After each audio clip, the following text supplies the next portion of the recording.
So we're already live, so I can start now. Great.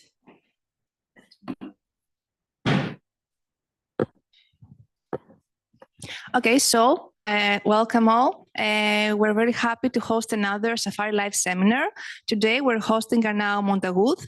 Arnau is a tenured researcher at the Institute for Integrative Systems Biology in Valencia and a visiting researcher at Barcelona Supercomputing Center.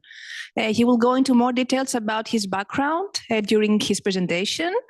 And now I will let him start and talk about today's topic, which is multiscale modeling for personalized medicine. Very much, Constantina, for this nice presentation, and thank you very much for giving me the chance to present to you this work that we've been doing in BSc and also with other colleagues at Curie.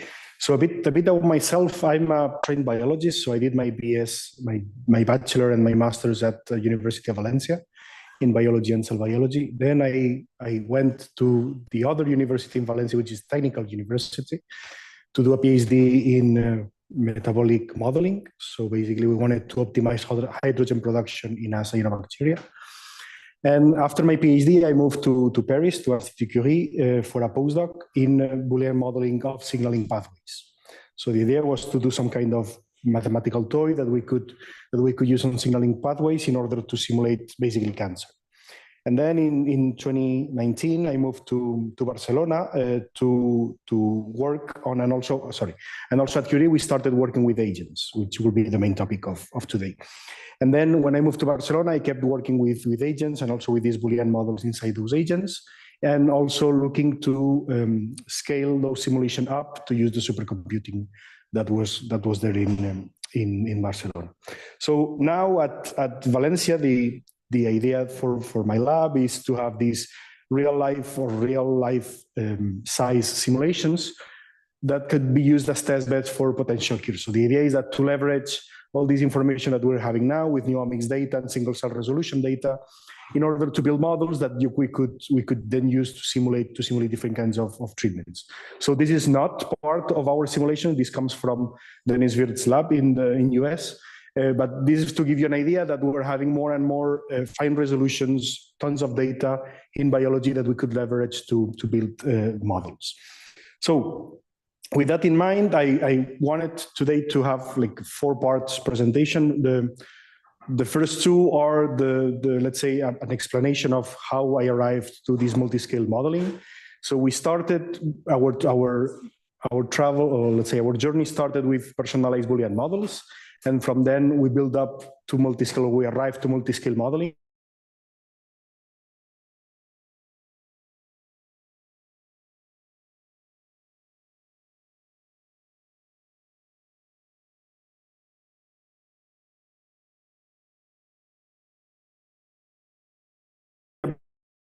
And PhysiBoSS, it's a joint effort or joint venture, if you want, between 2 different institutes. One is Institut Curie and the other is BSc. So all of this started when a postdoc at Institut Curie, which her name is Gael, found out a preprint and a GitHub repository from a professor at Indiana, Paul Macklin. So she downloaded the repository, she cloned the repository, and then she played a bit, and then we discussed about if this agent-BEM framework could be useful for our idea of integrating signaling pathways into agents.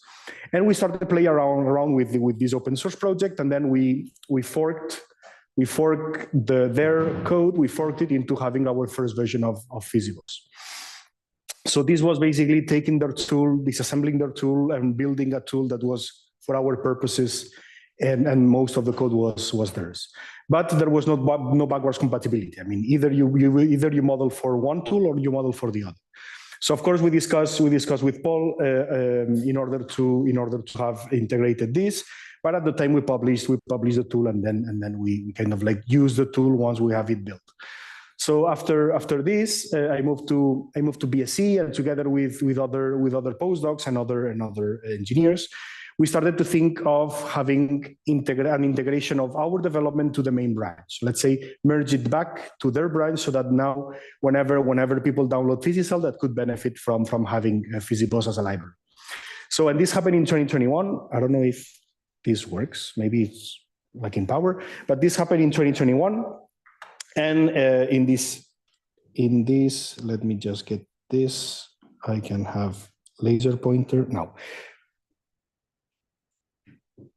So this happened in 2021, in which we took the current code from PhysiCell, where then we compacted PhysiBoSS as a library, as an add-on, and then we put it back, we merge it back to the main code. So nowadays, whenever you download one code or the other, they're basically the same. I mean, you do a diff, and you will see that an X% of the code is exactly the same. And this was done again by people at BSc, different people at BSc, together with other engineers and other postdocs at Curie.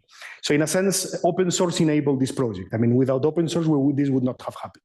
I mean, we would have built our own agent-based modeling, and that would have been yet another tool in the market, and that's it. I mean, they would have lived in parallel, both of them. And then again, I mean, this is beneficial in the sense that you get tools working by already a quite big community or a sustainable community. But also this is a drain in terms of doing whatever you want, because you always need to convince someone that whatever you want is something useful for you and for the field. So maybe this slide is not the best scenario to put this slide, because I guess many of you, if not all of you, know this already. But this is a slide that I like to have in order to know what we're talking about. So when we talk about models, you all know that we're talking about abstractions of reality. I mean, the model is not their reality. That's the reason why we build models, in order to simplify this. This means that when we focus on some parts of reality, we will leave others out.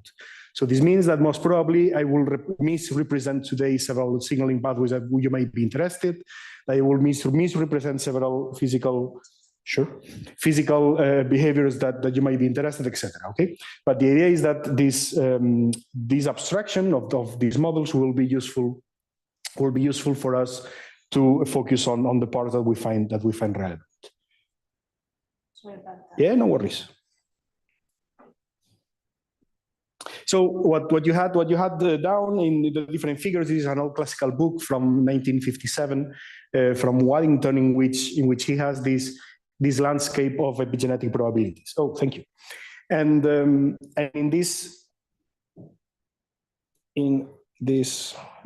let me get again the laser pointer. Yes. So in this landscape of probabilities, what he wanted to represent is how, given initial conditions and given some landscape of probabilities, the little marble would go one way or another. Usually, when we talk about modeling, we don't talk much about how the little ball can drop, but more what variables and what parameters we can change underneath this landscape, so that instead of a mountain you have a valley, and instead of a valley you have a mountain. Okay, so in the last I would say few years, we're having. I can click. Yes, that's true.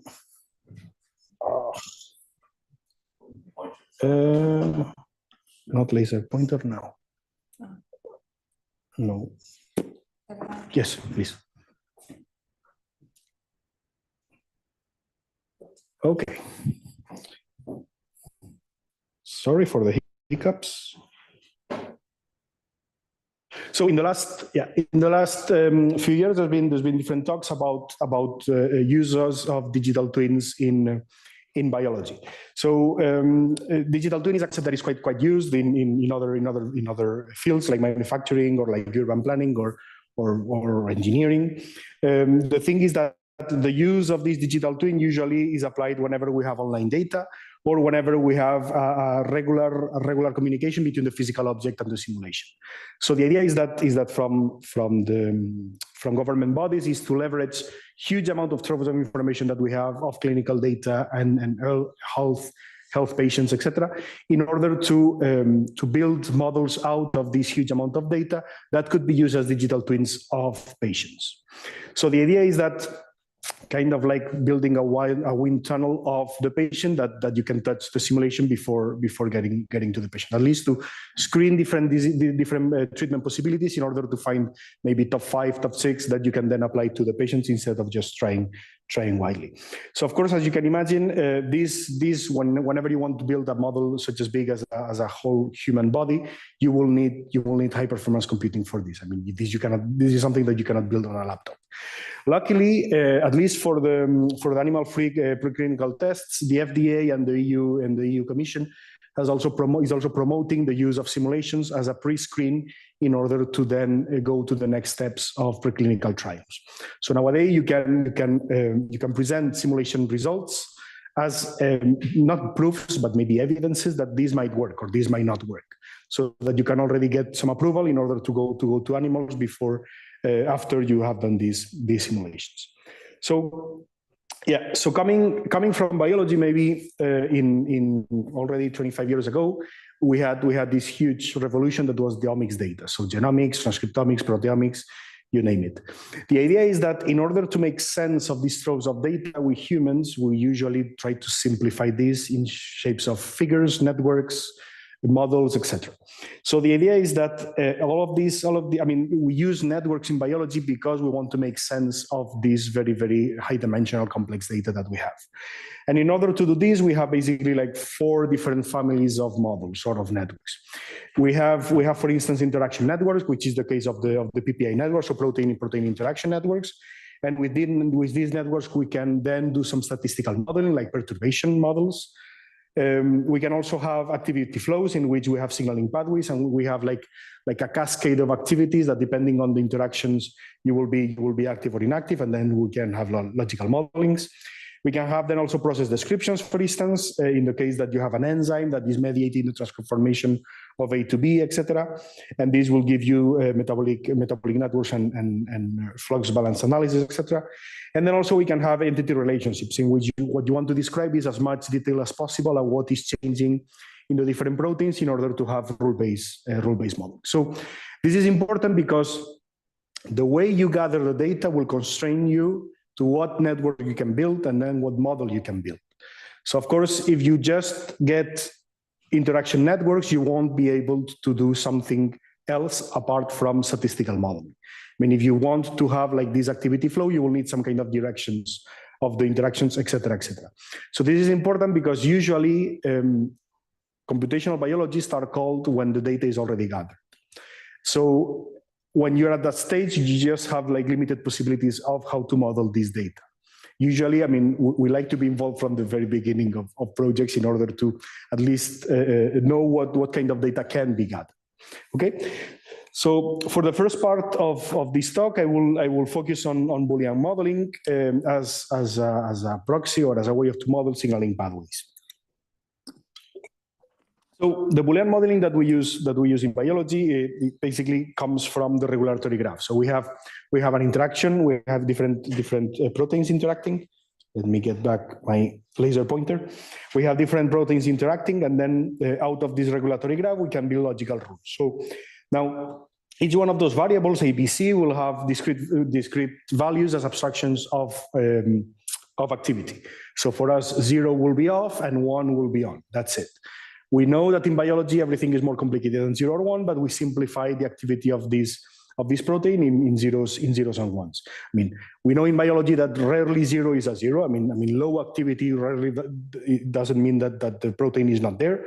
And then 1 is something very abstract to gather in biology. But at least this is an abstraction that allows us to, for instance, find the stable solutions of the system, in which you can find if you have a stable solution in the form of a phenotype, for instance, proliferation or cell death, etc., or some limit cycles. So, for instance, what you can have in the cell cycle. So unless you stop the cell cycle, you will have the cell that will be going through all the phases of the cell cycle.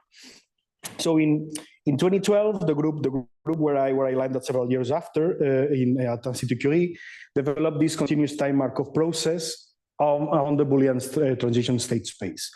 So instead of looking at the different stable solutions, this tool allowed them to have probabilities in terms of what is the state of a given model at a given time. So to do this, what you have is that you associate a probability to each Boolean state, and then you have a rate of change of different variables. So the rate of change of A, B, and C might be different. So you will have a time of evaluation of this Gillespie algorithm, and then for this time of evaluation, you will look if there is probability that this protein will be activated or not. This is important because sometimes in biology, the way you reach a final state is critical. I mean, maybe it's not the same to go right or to go left in a given in a given path. And this allows you then to have semi-quantitative simulations in terms of when you do a mutant. Now it's not just that you go off all the a given phenotype, but you have an increasing percentage of probability of reaching that phenotype. So this is something that you can see here, in which on the left what we have is let's say the classical truth table of a Boolean model, in which depending on the values of the inputs, you will have some values of the outputs. That's it. And then so here the zeros are white and the ones are black. And depending on the values of the input and also the values of some internal nodes, you will find some final states. In this case, we have after finding the truth table, you organize them in something that is meaningful for you. For instance, necrosis is a kind of cell death, apoptosis is another kind of cell death, and then survival and naive for us was proliferation. Now with MABOSS, what you can have is that by varying these initial conditions, what you can find is differences in percentage of trajectories reaching one of those phenotypes. So you can see that here, for instance, we have changed initial conditions, and then apoptosis have gone from 34 to 69%. So it's not all or nothing. It's several of the trajectories have increased their way of going to apoptosis. And this allows us to have semi-quantitative analysis, which is good because I would say all data in biology is semi-quantitative. You always relate to something that you call gold standard, you call wild type, you call control, whatever. But you always have a condition that is your control and then a condition that is your disease or whatever, and you always compare one to the other. So what MABOSS also allows us is to have personalizations of models. So now, instead of having a breast cancer model or a prostate model, what you can get is data from different patients of breast cancer and prostate, and then you constrain this prostate or breast cancer into a model that is personalized to the data of that particular patient. And we do that by touching three different variables. One is the node state. So for instance, if you know that a mutant doesn't have a given gene, that means he doesn't have a given protein. That means that the node will be zero. There is no presence, no activity of that protein. The other is the initial conditions. Usually this is growth media, or this is usually experimental setup. So in this case, what you have here is that the initial conditions of the inputs and some internal variables are zeros or ones, depending on what is happening in the surroundings of these cells. And then importantly, we have transition rates. So the way that the probability of a protein of getting active or getting inactive, that you can constrain with different expression data. So for instance, if you know that there are tons of proteins of one node and none of the other, you have a higher activity rate of having this protein activated than the other. Okay, so this allows us to have an ensemble of models at the end that capture more or less the characteristics of the different patients. Of course, you're looking this through the lens of your model. I mean, if your model doesn't consider given important pathways, your model will be wrong. You need to redo the model. But at least we can have like these families of models that more or less capture the essence of this. And as I said before, the initial conditions are where you drop the marble, and the node states and transition rates are different effects of having this pulling and pushing the different underneath the different pillars that you have underneath the probability landscape. So using this personalization of models, we find out different prostate patients. We did this for almost 500 of prostate patients and 2,500 of breast cancer patients. So what you do is that you have, let's say, a main model, and then you personalize it, and then you gather the results from the simulations, and you see or you validate if the results of the personalized models capture things that you could not tell or you could confirm with the omics data. So for instance, what you have here on the right is what is the node that you need to inhibit in order to not have proliferation.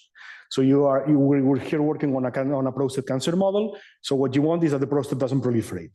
So depending on the subgroup of the different patients, you have some nodes are better or worse in order to have this proliferation inhibited.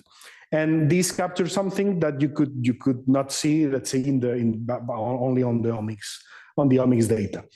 And of course, there is some work of how do you personalize? I mean, what data you use in what variable, etc. And for this, we have several tests in order for you to know if if the personalization that you have done captures things that you could see from the patient's data. Again, I mean, we did this for patients' data, and we also did this for different cell lines. So we gather omics data from different cell lines, and you have different phenotype values for the different cell lines. So you imagine that a cell line that grows more should have the proliferation value higher than another that grows less. And this allows us as well to have like high throughput mutant analysis of perturb everything and then show me how you're different from the wild type, which is what you see on the right, in which in the center we have the wild type.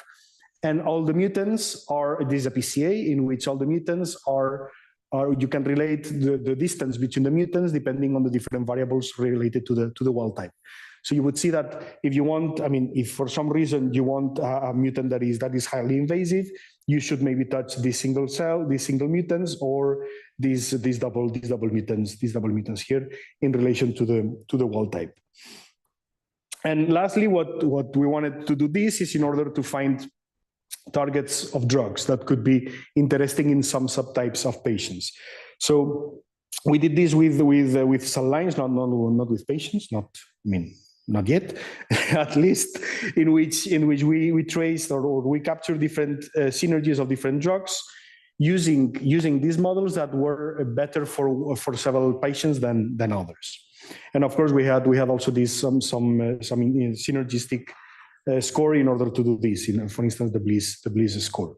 So this was in the sense of personalization of models. So the idea of getting into agent-based modeling was, let's expand this intracellular modeling. Let's have some mathematical model that allow us to connect the different activities of the different cells and to then let's say transition to the different scale that is much bigger and much let's say tissue level biology.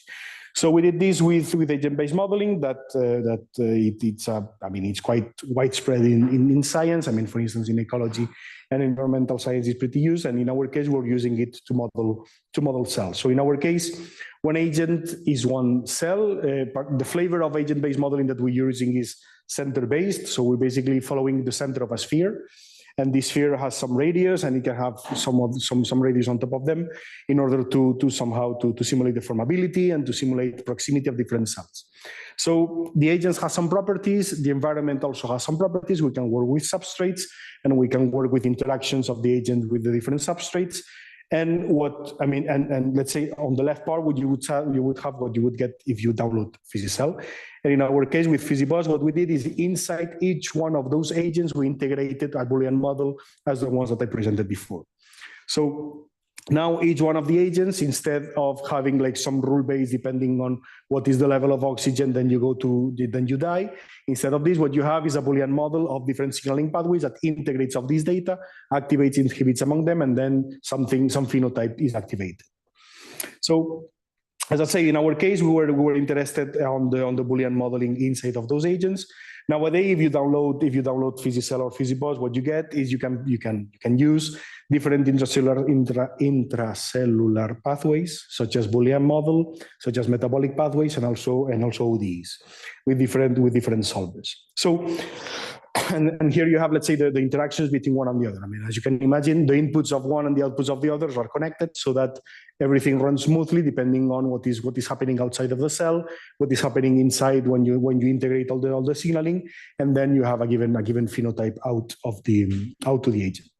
So we call this modeling multiscale modeling because what we're doing here is we're bridging several time and space scales. So, for instance, we're simulating the diffusion and transport of substrates. We're simulating also the mechanics of the cell, so the cell can have motility. We're simulating also cell processes, such as like cell growth or cell increased volume and then division of the cells. And lastly, we're also simulating the regulation, the Boolean simulation of the regulation. So as you can imagine, I mean, this bridges some orders of magnitude of minutes or of seconds. And this represents a problem in the sense that sometimes I mean, what we want is that the assumptions of one level can be traced up to the other. I mean, that there is no breaking in assumptions in abstracting something that breaks down whatever is happening underneath. So what we usually do is that, I mean, how the algorithm works is that at each time step, something happens. So at the time step of diffusion, you fire the diffusion solver. For each times that you fire the diffusion solver, you fire the mechanics solver. And then, of course, the mechanics needs to integrate whatever is happening in the diffusion, and so on and so forth. So at a given time, whenever you want to fire the regulation solver, or you reach at this time, you have fired already, I don't know, 600 times the other solvers. Okay. So also in terms of let's say of computer science, it's also a bit tricky in the sense that all the solvers don't have the same weight. And if you want to speed up the process, you might need to work on the fastest time step, because maybe 10% of a gain there will affect dramatically your runtime. Okay, so by doing this, what we find out is that for instance, something that we did not find out only on the intracellular analysis is that we can have dynamic disease treatments that affects differently the different behaviors of the cell. So for instance, in this case here, what we have is like a continuous drug that was inhibiting one of the nodes of the signaling pathways. And then when we increase and we see that in green, what you have is proliferative cells. So this is what you don't want. You want the green to go down. Let's say you don't want to have cancer in this case. So the green goes going up. And then when we increase the dose of the drug, the green still go up. And only when we use a given frequency with a given concentration of the drug, you would see that the green would go down, and then you will have the black taking over. So this is a dynamical system that we could not reproduce only on MABOS, or at least it was not easy to reproduce. And this is fairly easy to reproduce now on this setup, on this agent based.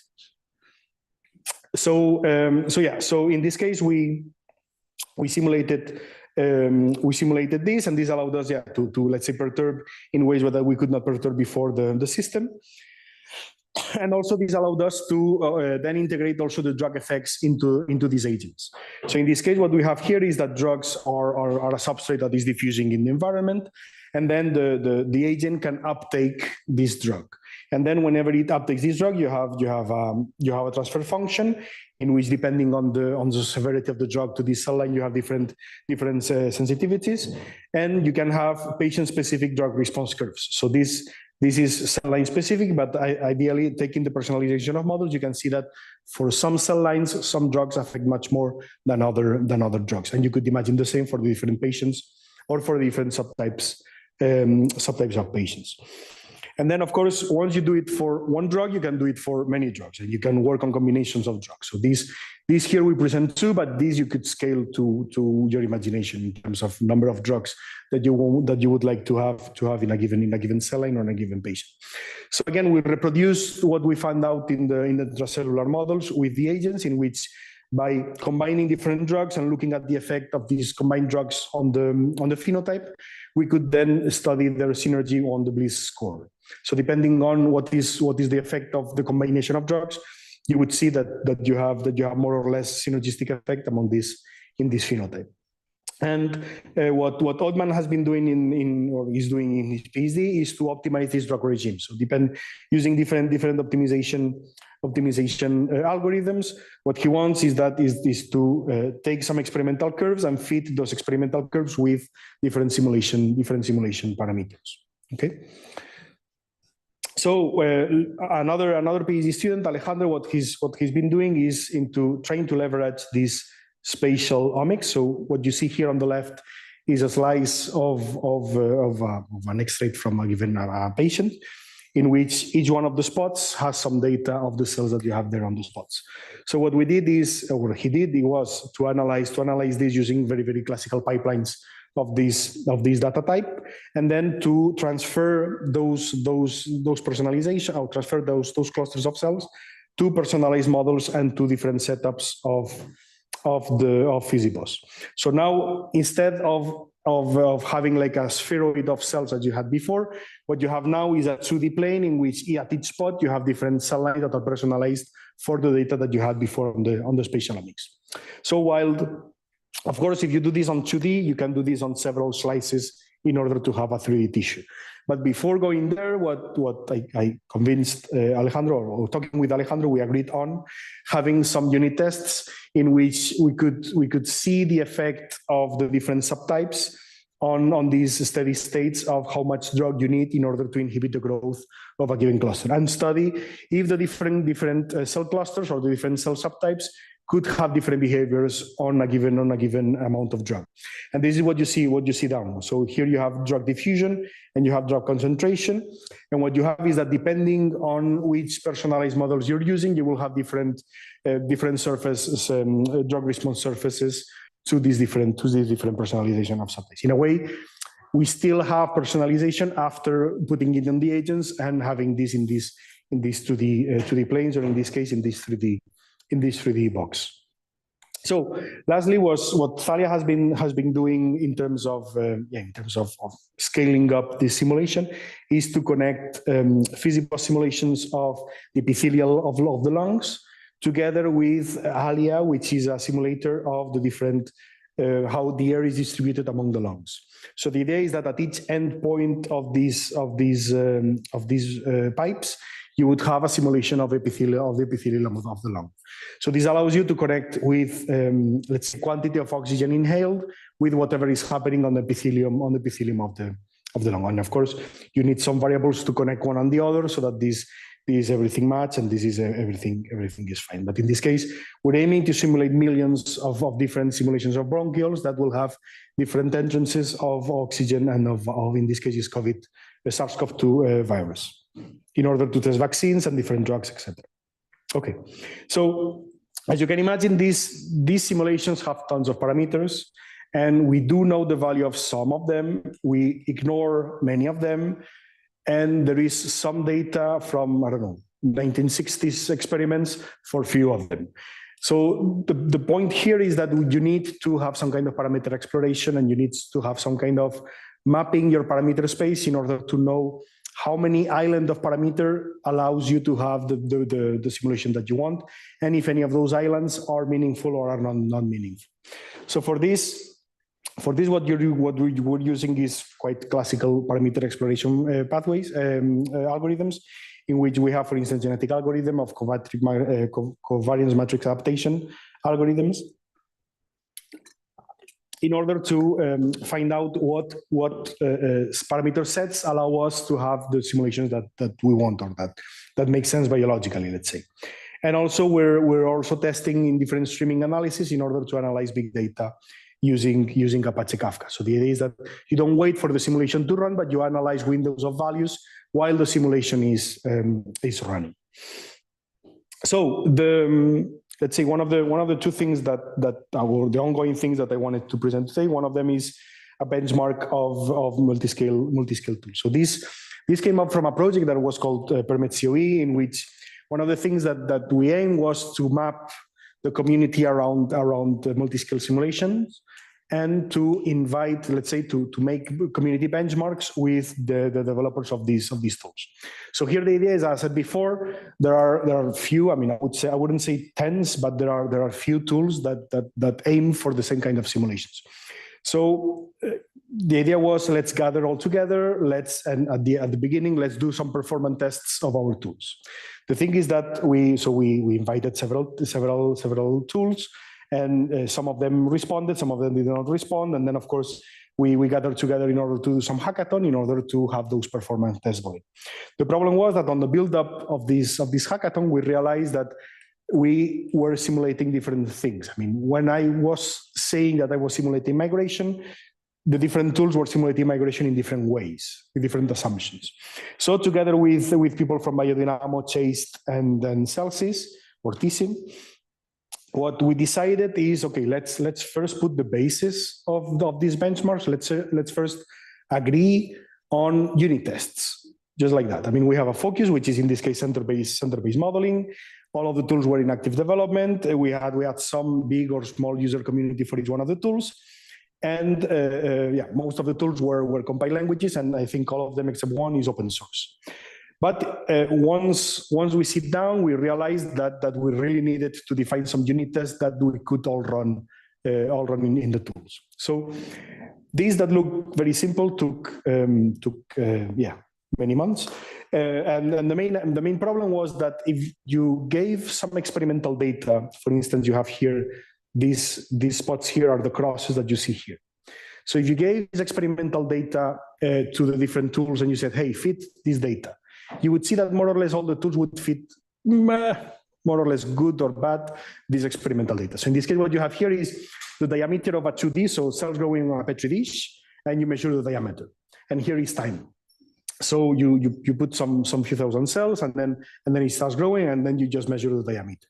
So this was the experiment that they did in the 90s, I think, 98. And then we wanted to simulate this using the tools. And you see that they more or less fit the same, similar slope. The problem was that each one of us was doing it using different parameters and different mechanical models. So we said, okay, so let's first sit down and let's just talk about unit tests. So we agreed on having different diffusion unit tests, different mechanics unit tests, and different cell cycle unit tests. And for some of them, we have some results that are quite similar. For instance, you see here. So here what you have is like you have a small box and you have a point sink in the middle of the box. So the gradient of the diffusion, it comes from the walls and then it goes to the point sink and then it drops. And then this is the value of the average. This is the average concentration, I think, of the sink. And you see that more or less, all the tools more or less they reach 9.8, I think it is. Okay. The thing is that here we have different methods. So some of us are using fixed finite volumes, others are finite elements, other finite differences.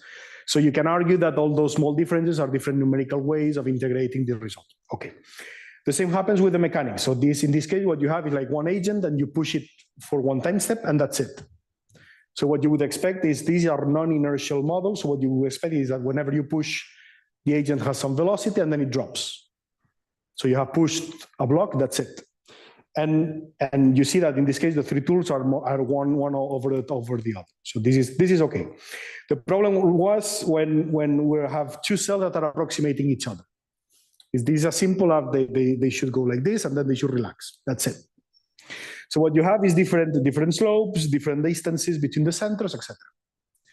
So this means that we're assuming different different mechanics models. So if for some of us those are stiff solid physics, for us for others it can have some kind of overlapping, etc. We're having different assumptions. Of course, part of these problems are on the unit test description, but also part of these problems are because we're using different mechanics models. You can use JKR, you can use ERTs, you can use some linear models, etc. And this is something that a lot of times whenever we publish, we don't make this explicit. This is, you find out if you go to the code, you go deep into the code, and then you spend time reading at the code, translating it to mathematics, and realizing that this equation comes from this model. Okay? So this is a lack of documentation, but it's also a lack of, let's say, standardization of the field. Which, lack of standardization would be okay if you're public, you're very descriptive in your material and methods.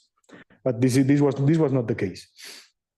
So so from these community benchmarks, the first thing that we learned is that we've been 2 years since this hackathon happened, and we're still redoing unit tests on the different tools. So this is something that is not easy. And then of course in this case we did not consider stochasticity, and all of these tools have one of several steps that are stochastic. Okay, so we didn't even went to this discussion. And then, of course, there's this validation verification topic in the field, in the sense that how you can say that what you're simulating resembles something similar to biology. Of course, in the case of the intracellular models, the models are inherently validated because you take data from experiments and you take data from things that are already in databases that are curated. In this case, sometimes, as I said before, sometimes there are many parameters that you just don't know. You just don't know what is the addition parameter of one cell type or of one specific answer that you don't know, because there is, no one has done that experiment, and maybe the experiment is hard to do, and maybe the experiment is even harder to get finance. So yeah, so in this case, this is another topic in the field, but in any case, we need to solve these kind of problems if we want to sell or if you want to push for having these simulations being used somehow in clinics. There is no way that no one will sign to use these simulations as a proxy of a patient if we haven't solved these problems. Okay. So last part, I think I have a few time, right? Yeah, there's time. So last part is how we have let's say scaled up these simulations. So as I said before, there is a I mean, you can all of these tools of the community benchmark, you can simulate it in a laptop. You can some of them you can even simulate it in a phone. The problem is when you want to simulate bigger, more complex architectures. Then of course you run out of memory. I mean, most of them they are memory bound, so you run out of memory and you realize that you need a bigger laptop, or you need a workstation, or you even need an HPC cluster. So one of the things that we discussed, or this we did together with engineers at BSc, and let's say we learned to use tools that to be honest I didn't know before. Like for instance, those are traces of this PhysiBoSS running in a computer on Mare Nostrum. So, for instance, in order to work with these traces at BSc, they have like these in-house tools. For instance, one is called Extract, the other is called Paraver, in which you take out these traces, in which each one of the colors is a function of your code, and you can see on the x-axis what you have is time. So you have the threads, you have the different MPI processes, and you have the different applications. In this case, it's just one application. And you see how many idle time you're using or you have in your simulation whenever you're running it in a computer. So yeah. So for instance, as I said before, if you remember this timescale schema, what we have is different diffusion time steps, and then you have the mechanic firing in, and this you can trace it here. So you have different diffusions, and then on red, what you have is the mechanics. So you can, I mean, the algorithm, the runtime algorithm, you can trace it back from the trace to your pseudocode, let's say, of your function. So what Mark and Marta did at BSc is to use these traces in order to learn where were the bottlenecks of this tool. So what they, I mean, very simple setup. What they did is that they took exactly the same unit test, and then they run it with increasing number of threads. So what you see is this is what you see here on the right. So on pink, what you have is the diffusion part, and on red, what you have is the mechanics part. So you see that when you increase number of threads, the pink shrinks, but then the red increases. So it's like, I mean, this allowed us to say, okay, something is happening here with the mechanics part. And we realized that in the mechanics part, what the agents do is that first it looks for its neighbors, and it integrates all the potential movements of these neighbors for each potential. So you need to know, I mean, you need to browse a vector of agents in which you identify your neighbors, and then you need to write down what are the movements in order to define your movement. So of course, at the beginning of the simulation, your neighbors in the memory vector are close to you. But then whenever you have cell divisions, and then the daughter cell is put at the very end of the vector, you have a bit, I mean, you have much more cache misses in order when you look for these memory, for these neighbors. And this is what happened here. So in fact, this was basically corrected by changing memory library.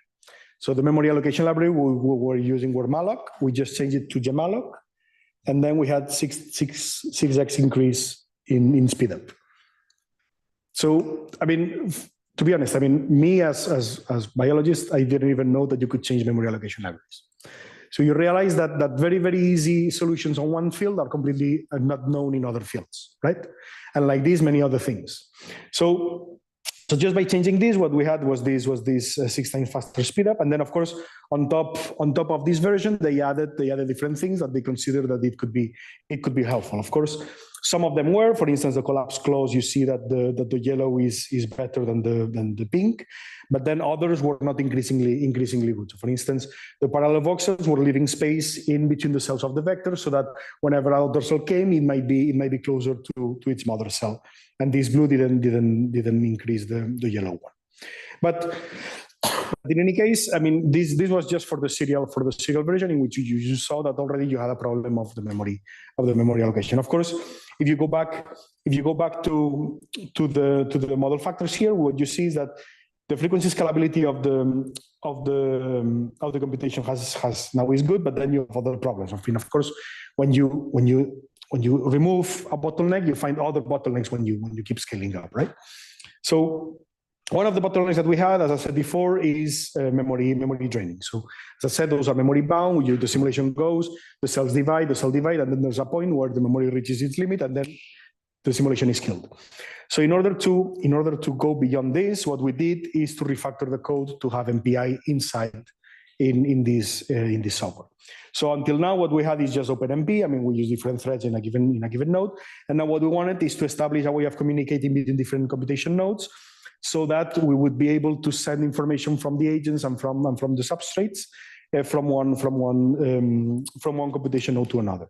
So what we decided is simplest decomposition. You just take all your simulations and you slice it as bread, and then you assign one of the subdomains to a given node. Then, of course, depending on the setup of the simulations, you will have different workloads of the different nodes. There will be, imagine that you have a spheroid here and nothing here. So this, rank 0 and 3 will be basically empty, while the middle ranks will be full of work. So I mean, there is still some problems on this, but still, this was a proof of concept in order to know that we could do this, and this worked on this code. So this is what Gorov did together with Thalia, in which Gorov refactored the diffusion solver in order to have these communications of the different diffusion voxels, and now we could simulate setups that before we could not simulate. So we had at that time a big overhead, but importantly, we could simulate much bigger setups that before we could not, which was something that we needed for in order to simulate these big use cases. So Jose Estragues is a computer science engineer that started working with us, and then basically his task was, okay, we take the overhead of this MPI domain decomposition and remove the overhead, or at least limit it as much as possible. So the problem when you compare the PhysiCell, let's say the serial with the distributed, is that the way that you're simulating the diffusion solver is using this tridiagonal matrix algorithm or Thomas algorithm. So basically, whenever you want to know the X, you need information of Y and Z, and whenever you want the Y, you need information of X and Z, and whenever you want to simulate the Z, you need information of X and Y. So that means that of course, I mean, you start with some default parameters, but then let's say the first X depends on the values of the last Y and Z, and then it just runs in parallel, and then it just pipes these to Y, and then it runs in parallel, and then Z runs in parallel. So this is for the serial one. But then comes the distributed one, and then you see that you have the forward substitution and you have backward substitution of the Euler of the Euler composition. So then goes Y, that is much faster, and then Z, that is much faster. So here we had a problem, and of course you can imagine this problem. Here we have 1, 2, 3, 4 different nodes. The problem increases when you have even more computation nodes. So and again, I mean, this is only the diffusion part. I mean, here we're only talking about the slowest. I mean, the one that you fire the most frequently. So what Jose has been doing since then is first using block parallelism in order to compute some parts of the X and then biped it to Z, to Y, and then moving on to the different blocks. So in this way, you can overlap computation and communication. So now you don't need to wait for the previous X to follow your X, but now X is much condensed. But then of course Y is a bit bigger, but still look at the times. I mean, this is 2.6 seconds and this is 300 milliseconds. So overall, we have reduced the time. This was one. I mean, I would say this was the major change. Then of course he integrated some vectorization that we will see in the next slide, and also he integrated some lighter data structure. So in this case, in the previous one, what we had is a vector of vectors. So for each substrate you would have X, Y, Z, and then instead he just linearized these for the structure so that the search would be much faster and much lighter. So talking about vectorization, what we saw is that depending on how many threads you're using, of course, this vectorization could be beneficial. In fact, basically, I mean, it's always beneficial in one node, in which whenever you cross the multi-threads, then it just drops. So you have here a problem with the multi-threading. But before the multi-threading, you have an increased speed up using this vectorization. This makes sense because the diffusion of substrate is completely independent. I mean, you could simulate the diffusion of both substrates in parallel and nothing would happen because they are not interacting. Whenever they interact, I mean, if they interact, then you would have a problem with this. But in this case, for each one of the substrates, you could run this in parallel on the vectorization accelerator. But then there is a problem when you increase number of nodes, in which there is a number of nodes in which the vectorization doesn't speed up let's say the non-vectorized code, which is something that, in fact, this was something that we discussed yesterday with Lucas, in the sense that depending on the workload and depending on your architecture, you will have different landscapes of in this case of speed up. And there will be an example where your increased changes in the code will not benefit because maybe the workload is too few or maybe the architecture doesn't care. Okay, so again, in increases in terms of memory use, what we have is, of course, we can now simulate many more substrates using fewer nodes, just because we have a lighter simulation. And and lastly, in the terms of the performance of the diffusion, what Jose did was to have different boxes of different side sizes and different number of substrates in order that you have some kind of simulation complexity. So the more substrates you have, the more work, the more volume you have simulated, the more work you have.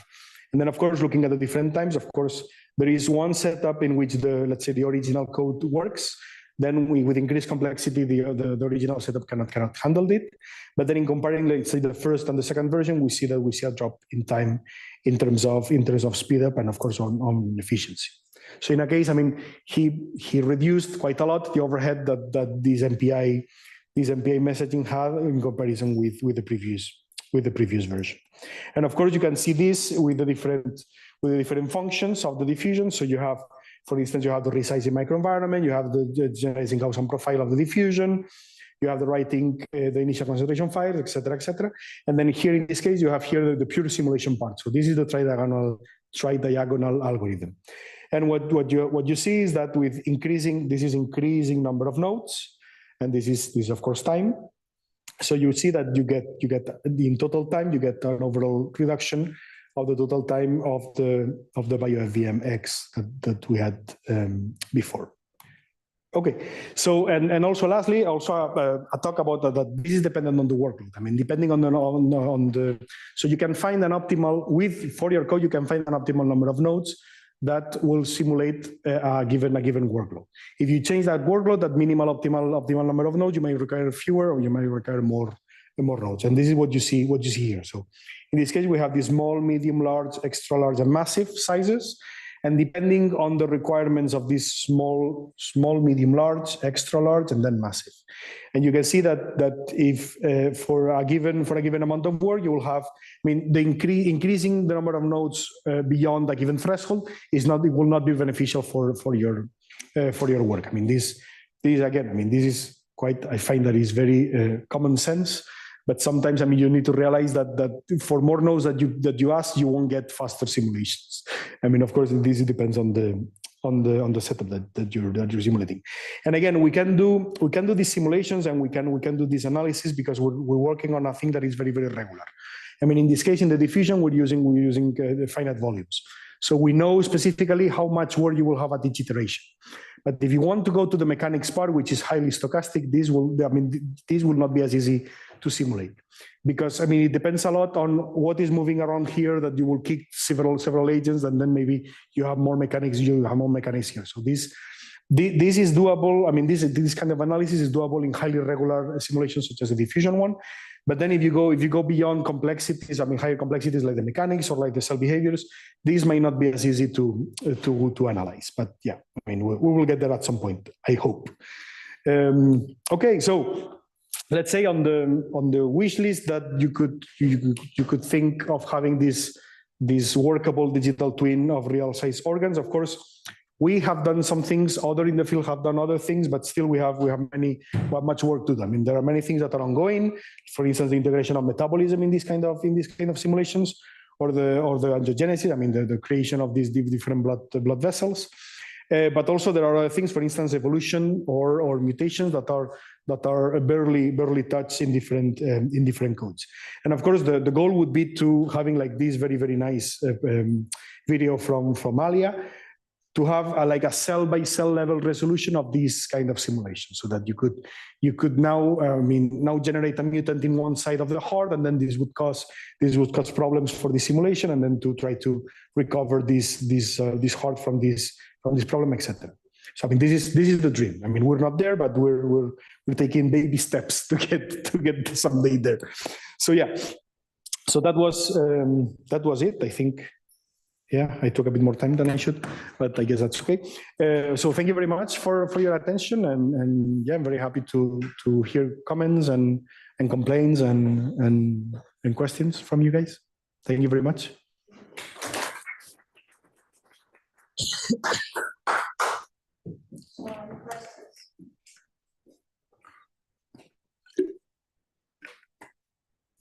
Yes, please. In regard to hello. Hello. Okay. Regarding size, how large are your largest simulations? So the largest simulation is 1/6 of a whole liver. I mean in memory size. Memory size. Yes. Memory size, you have it here.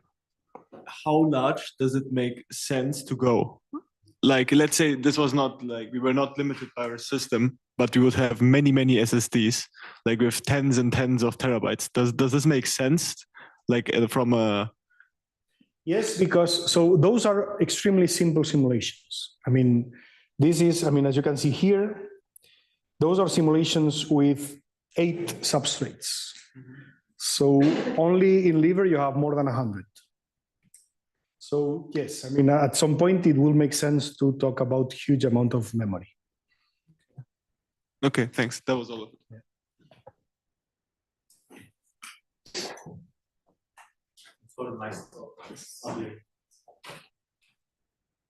Okay, I guess this is on now. Anyways, so maybe I'm oversimplifying the initial state a bit, and correct me if I'm wrong. But based on what I understand is, so the initial state that you get is like maybe the initial state of agents or the cell or whatever, and then you do some simulation and then figure out like what are the next states, right?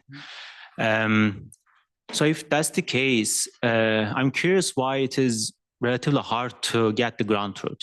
Because in my mind, at least like what I would do, if we can get the initial state, then we can also get the screenshot of the next states and then sort of like do this standard checking if our simulations are working. So you mean about experimental data? Exactly, because I was mainly seeing these simulators and their results and so on. And I really wanted to see also this actual ground truth somehow. And also then you mentioned that it's like there's still a debate or like a challenge in getting this ground truth. So what are the challenges actually getting those? Yeah, the problem mainly is that since we have omics data, there are fewer and fewer like very simple biophysics experiments.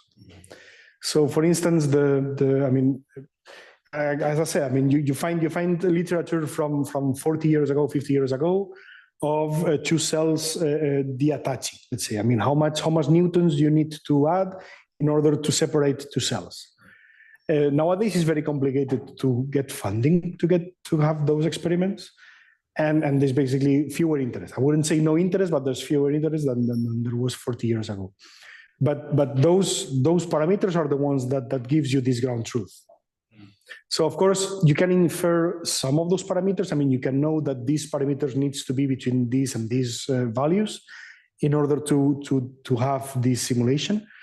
But the specific value of the parameter is complicated. And then of course, I'm not sure if you have a parameter of that the cell has a range of parameters for that. I mean, that it can grow stiffer or it can grow, a bit more swollen if it needs be. So the problem is data availability, let's say, and then yeah, interpretation of whatever data you can get. I mean, in this case, when I talk about patients' data, it usually extracts from primary tumors or metastases, and then you get, I mean, you get very, very few millimeters or centimeters, because of course, I mean, you don't want to, I mean, even, I mean, they have already cancer patients. You don't want them to have like a big post-operatorium problem, etc. So this is, I mean, you need to know what is your playing field in that sense, right? But for instance, on the spatial omics, just those slices of the organs. Of course, I mean, once you extract this from the patient, you cannot put it back on, so that the thing develops, right? So I mean, you can get other parts of the organ if that patient doesn't get well, that you can get, and then you need to infer that, okay, I mean, this is not exactly what I had, but maybe similar to what I had. I have one more question, if you have time. So I assume like one big challenges in these simulations are race conditions, I guess, like between these agents. Yeah. Are there these like fundamentally different ways we can compute these agents, like maybe other than this classical von Neumann type of computation? So maybe I'm just thinking of like analog type of computation where you, I don't know, might not necessarily have maybe race conditions as much, or maybe like, have you like thought about this? Have you looked into this? No, to be honest, but I think it's a good, I think it's a nice way of exploration. Yeah, I mean, of course we do have those kind of problems, but yeah, I mean, I didn't think of a possible solution, but yeah, we'll think about it. Thank you. Thanks. So we have one question from YouTube. How dramatically do the performance and accuracy change between exact and approximate ODE solvers in your applications? So I haven't tested ODE solvers in the application, so I could not comment. Sorry. I mean, the solver that we're using is this stochastic Boolean one. Yeah, I know the ODE solver is there using the LibRob runner library, but I haven't used it. Sorry about that.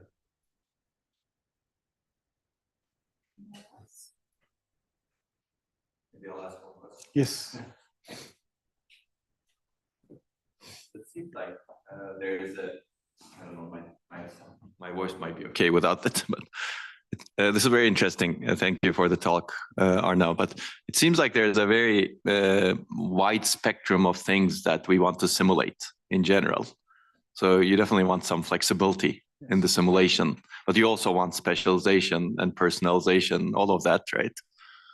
Like, how do you see the specialization going into the future? How much specialized should we get for a particular problem? And where should that specialization happen? And who should make it happen? Yeah, I mean, in terms of personalizing models and let's say disease modeling, I always think that the limits should come from the data, I mean, from the omics data, right? I mean, the model should be able to reproduce all the things that you can see in the data, at least. And then, of course, I mean, the good thing about this model is that it gives you some mechanisms behind this data. So you can kind of like learn or simulate what is the perturbation needed in order to get these other kind of data set results. But to me, a good model is the one that reproduces the patient's data, and of course, it allows you to capture characteristics that you can see in the, let's say, in subsets of that data set, right? But again, I mean, this is my constraint. I mean, I come from data analysis and from let's say molecular data analysis. So, in a way, to me, that is my ground truth. I mean, I want to be as close as possible as this. So sometimes, for instance, when we build Boolean models, we try to assign one node to one protein. Sometimes that is not possible, so we assign one node to one pathway. But we want to be as close as possible to this data set. And of course, I mean, now there are more and more algorithms to build networks and models out of pure data set. I mean, the raw data set. So theoretically, you could end up with a Boolean model of 20,000 nodes. The biggest model I have used is 148 nodes, and that is way too much for me to just understand it in one go. So, I mean, you have many feedback loops. Feedback loops are a mess when you want to model. I mean, you have many problems. I mean, with 20,000, I cannot imagine what kind of tools we need in order to work with that. But I mean, yeah, I mean, I would say that those, I mean, the limits should be put, in my case, from whatever you can gather from the experiments. That makes sense. Another question I have is, of course, this depends on the use case, but in some use cases, you want very quick response times, right? Latency is important if you want to make a critical decision, for example, and you want to get the feedback loop to someone who makes decisions at some point. Like, how are the latencies? Have you tested some of these simulations under those use cases? So, and how do the latencies look like? Yeah, I mean, again, I mean, these use cases are quite reduced. I mean, they are quite simplified, but I mean, the simulations are minutes. I mean, they are not hours. And of course, the bigger simulations in Mare or in different supercomputers can take more time. But again, I mean, there is huge room for improvement. I mean, with just changing memory allocation library, you get up the speed up. I mean, I'm pretty sure that there are other bottlenecks that are easily solvable. Seems like building on yesterday's discussion, it seems like there's a lot of opportunity for automated exploration of these different memory allocators, different parameters. Yeah. Thank you. Yes, thank you all. Sure, please. So, because you mentioned that you have explored OpenMP and MPI solutions, so you did that, of course, to parallelize the tasks. By doing that, like, what did you observe about the data movement? Like, did you also address how to improve it? Did it got worse or better? And have you explored ways to maybe like place neighboring cells together so that you avoid the data movement? Yeah, in fact, that is something that Lucas tried in his PhD. I would have been surprised that he got so good results doing that, because at first I thought that would add a huge overhead to the runtime. So we did not try that. We just, I mean, the most that Mark did was to leave some space in the vector, so that if whenever you want to allocate some other cell, you would have space closer to the one. This we did, but to reshuffle the memory, the vector of cells in order to have vicinity in memory and also in simulation, this we did not do. But I mean, one of the things that I want to try is that, I mean, using... Also, this requires some level of customization. And since, I mean, you have different simulations, it may not be scalable, I guess. Yeah. But for a single application, it could yield many benefits, right? Yes, of course. Yeah. Okay, interesting. Good. Good. Okay, then. Thank you very much.